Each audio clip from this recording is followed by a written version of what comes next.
What's good, YouTube? It's your boy Trey here with my heterosexual life partner, DeMar DeRozan, as always. Today we're coming to you guys with a few cards that we know are staples in this current meta, but they're really expensive. So we're gonna try to see if we can give you guys some substitutes for these cards. Now, some of the substitutes may be a bit expensive themselves, but they'll be nowhere near as expensive as their original counterparts. Yep.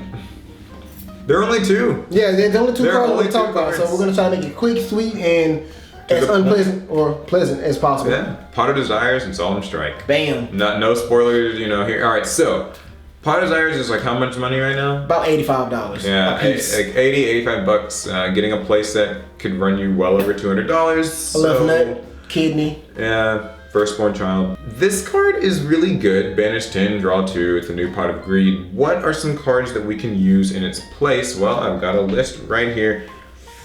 For you budget players. This starts off a little bit painful, but it gets better. Okay. Card of Demise. Yeah, Card of Demise. Card of Demise. Man, once again, these are substitutes, so we know they won't have the exact effects of the cards that that we're discussing. Also, Card of Demise is kind of pricey itself. Card of Demise is roughly about $20 a piece, but let's think about it. You can get a play set of Card of Demise for $60, where it would take $80 to $85 for just one Desires, and everybody knows you want to have at least 2 to 3. Of course, 3 if you can manage it. So. And Card of Demise does a pretty similar job. I mean, you draw 3 cards, so it's a bit more of a plus. Yeah. It's better for decks that have traps and are kind of a little bit slower paced. But I mean, it still gets the job done of drawing cards, right? Plussing. It's still technically a +2 at the most if you make it's it like right. Play and profit. There aren't really any. I mean, the downsides to it are the kind of issue here, though. Yeah. Like it's no special summoning and having to discard your entire hand at the end phase. But once again, there's ways to play around it. Like you said, slower decks and decks that run more traps. So you're gonna draw, and you're pretty much gonna set your whole hand anyway, or get rid of whatever you don't need. And if you're a budget player, you probably are maybe not running like this uber fast deck that Pot of Desires is meant for. I mean, if you have to run traps anyway, then why not help yourself out? Substitution. Next one is also a little expensive. Don't worry, they get cheaper after this. Into the Void. Into the Void, yeah. When Upstart went to 1, actually, I remember talking to friends and being like, okay, what's the closest replacement to Upstart? And this is what came to mind. It's also kind of pricey. It's like 17, 18 bucks. Yeah. It's only printed like once. You draw a card and then, what is it? Pretty much, if you have 3 or more cards in your hand, you draw one card, and the same as Demise, where you have to discard your entire hand at the end phase. But you can still special summon and do whatever else kind of crazy shenanigans you want to do. You can even activate multiple returns. You can definitely activate pretty cool. So which is actually a different clause from Demise and from Desires. Yeah, so it's similar to Upstart. Traditionally, like remember the format where everyone was running 3 Upstart, 3 chicken game. Yeah, so pretty much thing. But now, since that's not really a thing, Into the Void is really similar to Upstart. You play and profit. Like normal spell, you draw a free card. If you were to draw another Into the Void, you can activate that just like Upstart. Yeah. So it is draw power. It gets you through your deck. It's not a plus though. It's not really a plus. It's kind of a break even. But then again, so is Upstart as well. So I mean, we're still there.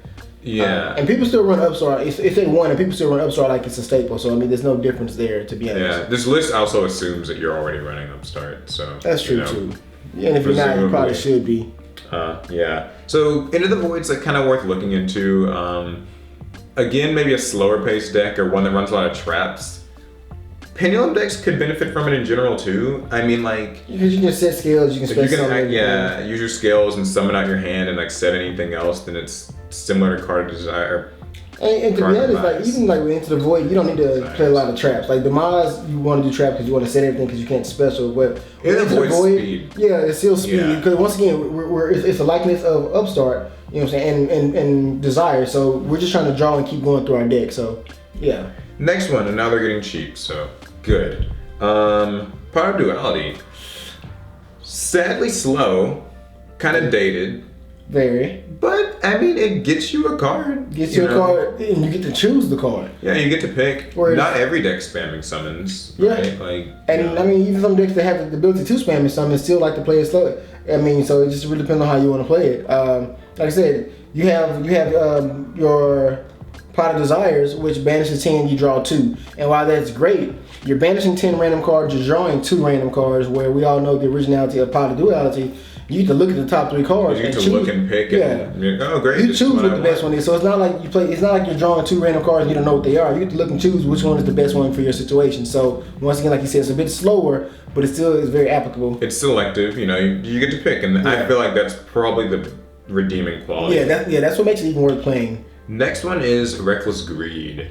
So this is probably, you know, the one I would maybe least recommend, right? Like it's a trap. It's a trap. It stops you from drawing for 2 turns. Kind of stops you. But depending on the type of deck you're running, I mean, like maybe that's not such a bad it doesn't hurt thing. as much. If you have a deck that can search every turn or has its own inherent way of drawing or anything else just to add any kind of advantage on on the turn-by-turn basis, then you'll be okay with that. I think of things like Mermails where, you know, I remember they used to actually use this card, and just because they search so much and special summon so much, it's kind of like, it didn't really matter. You were using Reckless Greed and getting the cards you needed. And you're going to OTK as well. And you're probably going to kill your opponent within the next turn or 2 anyway. Right, it didn't matter. Also, if you have like multiple Reckless Greeds and you activate them both, you know, you only skip just the 2. Yeah, they don't stack. They don't stack. That's a really good thing. I mean, Reckless Greed's like worth looking into. The only drawback is the fact that it's a trap and it's a little bit slower. Like you said, the -2 draw phase doesn't really matter if you're going to be pushing for so much advantage anyway. And the last one's Card D. Actually a monster. Yeah. This is a weird card. It like had That's my least favorite in the list. It definitely had a period of time where it kind of was like played. Fire Fist, Heretics, you know, it had its moments. I mean, it unlike all the other cards that we kind of added as replacements, besides her like Card of Demise, it's a plus. It is. You do get, you know, when you activate it, it becomes your end phase, so it's no attacking, no special summoning. Nothing you can really do after you use Card D, but still, I mean, it is a plus. You can set all of your valuable cards, then activate it and, like, you know, draw 2. So if your deck doesn't value its normal summon, and maybe it can afford to wait a little bit of time, because you prefer advantage over tempo. It's much better for setup decks, I agree. Hey guys, so quick amendment to this video. A card that we forgot to mention while we were recording is Shard of Greed, which is a continuous spell that gets a greed counter each time you draw for your normal draw phase, and it can have a maximum of 2. You can then send it from the field to the graveyard to draw a card for each greed counter it had on it. So if you let it stay on the field for 2 of your turns, then you'll get a +1, which makes it really similar to Pot of Desires. It's a pretty affordable card, pretty easy to get a hold of, and although it's a bit slow, it's worth the plus, so I thought I'd mention it too. So those are our Pot of Desires replacements. All in all, I mean, you know, some are expensive, but they all draw you cards. Right. Not bad. Which is what you're trying to do anyway. Solemn Strike replacements. What you got? Grand Horn. Grand Horn of Heaven. Not bad card. Probably the most recent, easily obtainable counter trap.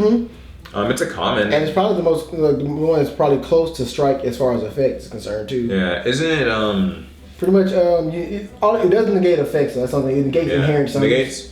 And then it pushes them to the next phase, pretty much. Yeah. Immediately, I think they draw a card. They draw a card and then go to the next phase. They go to the next phase. Immediately. Yeah. It's a counter trap. And it can stop like pendulum summons, so it stops the entire summon. That's really valuable. So they pendulum summon and you Grand Horn, they immediately have to go to their battle phase. Otherwise, they don't get a main phase too. And if they don't have any monsters in the field when that happens, then their battle phase will end, and they'll just be forced into like, you know. So it's really cool. How many times have you been in a situation where you've drawn a Sodom Strike and you're sitting at like 1,000 life points and you wish you can use it, but you know you can't? Whereas Grand Horn is just like, you'll give them a free card, but they end that phase and you stop that inherent summon. So they both have, you know, their pros and their cons. I think Grand Horn is actually probably the most closest applicable to Solemn Strike. Next is Blackhorn. I love this card until that one errata. Yeah, I agree. The errata just left a bad taste in my mouth. But as it is, it just negates an inherent special summon. No cost of any kind. Negate a synchro, negate an exceeds, you know, negate a contact fusion. Bam. Or like a BLS or like something. Yeah, I mean, you know, boss monsters popping out of it. Things like that. There's not a lot to say about it. It can't negate pendulum summons. It can if it's only one. Yeah, right? it can negate one monster. So kind of lame. But that's a thing. Solemn Scolding. a weird one. But it's cheap. You know, it's a very budget replacement for... It's cheap in price, not cheap in cost, because 3,000 life points. Yeah. This is probably the weirdest one. There's a lot to be said about it. Yeah. I have a love-hate relationship with Sodom Strike because it's actually a good card, but once again, it has to be the only set card that you control, and there's also a specific life point cost as well as strike. So yeah, it's a steep one. It's a steep cost. But it can stop a lot. It can stop. It stops near. It stops at everything. It stops everything, right? Yeah, I think it stops a spell, a trap, or the monster effect. Like, so does it stop a summon too? I thought it stopped all of it. I think it stops summons. Nope. I'll have to read it. It'd be too damn good if it stopped summons. Never mind. Yeah, but it's a good card. Jeez. I mean, and it's only worth like $1 or $2. That's a surprise. I mean, it got reprinted in the Mega Tin, so like it's pretty easy to get. Yeah. Also, time space trap hole. Oh yeah, time space trap hole was Solemn Strike. Good one. Yeah, it was Solemn Strike before Solemn Strike came out. It was Grand Horn before Grand Horn came out. It's just like you summon these monsters. Oh, we're gonna send them back to the deck. Hits your pendulums, hits Exceed. Yeah, hits all these special summon monsters just flying out every fucking word. Just put them back. I mean, and it's great because it costs 1,000 life points, but it's like it's also really good at a time when you didn't want to destroy monsters, you didn't want to send anything to the graveyard. So that's true. You don't have to deal with the Cosmos stuff. You can Solemn Strike a Dante, he's still gonna get his fucking effect. But if you time space him, he's just going back to the extra deck. Yeah. Unless they have anything under Dante's material that's actually worthwhile, that's just 2 dead BA monsters in the Dante that they can use for a later turn. And nothing is better than like time spacing an entire pendulum summon. Yeah, of like I've actually time spaced 4 monsters before, and they're 4,000 life points. Sometimes they have no feel. It's like drowning Mirror Force without waiting for an attack, pretty much. Yeah, because pendulums really commit their hand into their extra deck a lot of times. Yeah, they do. So like if you get the one like time space, it's like oh well, and also Divine Wrath. Yeah. Now this one actually doesn't stop summons, but it does stop effects at any time because it's a counter trap. At any time, and it's a discard. So anything that you're like running, say, Twin Twisters in, this could come into the conversation. Yeah, the same application because you're already discarding for Twin Twisters. You can discard for Divine Wrath. Right. And what doesn't have effects these days? Yeah, any Burning Abyss thing, and a lot of stuff benefits from just being in the grave. Like these things can banish themselves to do something else. Yeah. Right. Like, I mean, even the spells and traps now, like if they're in the grave, they have some banished effect. So, Divine Wrath came to mind for me. This wasn't on the list, but I just thought of it was actually Trap Trick Trap Hole Nightmare. It's not like the worst. It's not the worst alternative either. It's not. I mean, it doesn't stop the special summon, but if the monster had an effect, uses an effect, it kills it. Then so that's pretty good. Yeah. And if you're running it with the time space trap hole, then it's like Reflecia kind of becomes a thing your deck can do. Card that you can actually make and set up for. Yeah.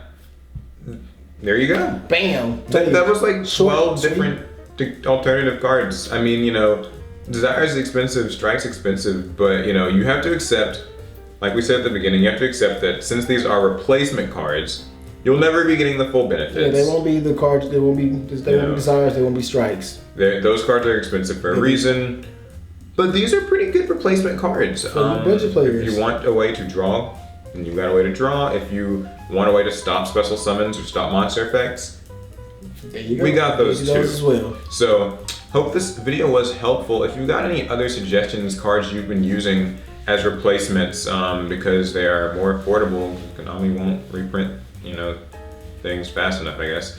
The Strikes did get reprinted, they just still have a price on them. That's a problem. God. But that's not Konami's fault. Yeah, it's not. $26 for, the Mega Tin Strike. Go TCG hype. Yeah, it's rough. So anyway, those are the cards. Hope you liked the video. Hope it was helpful. Like I said, give your own suggestions for the replacements you've been using, what's been working and why. And that's it. Hopefully it was good. Yeah, nothing else to say. Subscribe.